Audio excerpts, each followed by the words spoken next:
বিসমিল্লাহির রহমানির রহিম। রুবেল স্টাডির পক্ষ থেকে সকলকে স্বাগতম। আমি আজকে পাস্ট ইন্ডিপেন্ডেন্ট টেন্সের প্রশ্নবোধক অ্যাক্টিভ ভয়েসকে কীভাবে প্যাসিভ ভয়েসে রূপান্তরিত করতে হয় এই বিষয়ে আলোচনা করব। পাস্ট ইন্ডিপেন্ডেন্ট টেন্সের প্রশ্নবোধক হলে সাবজেক্টের আগে ডিড বসবে, আর যখন আমরা প্যাসিভ ভয়েসে রূপান্তর করব তখন আমরা ডিডটাকে বাদ দিয়ে এমই ওয়াজ অবলিক ওয়ার বসাবো, আর লাস্টে আমাদেরকে প্রশ্নবোধক চিহ্ন ব্যবহার করতে হবে। তাহলে গঠন হবে কি?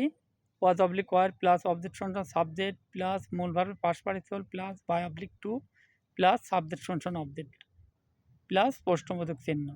তাহলে উদাহরণ হিসেবে আমি বলতে পারি, যেমন did I eat a mango. তাহলে এ ম্যাঙ্গোকে সাবজেক্ট করলে তার আগে কী বসবে? ওয়াজ। তাহলে was a mango eaten by me. তাহলে এইভাবে আমরা প্যাসিভ ভয়েসে রূপান্তরিত করতে পারি। ধন্যবাদ সকলকে। ভিডিওটা ভালো লাগলে একটা লাইক, একটি কমেন্ট এবং একটি শেয়ার করবেন এবং সাবস্ক্রাইব করে পাশে থাকবেন।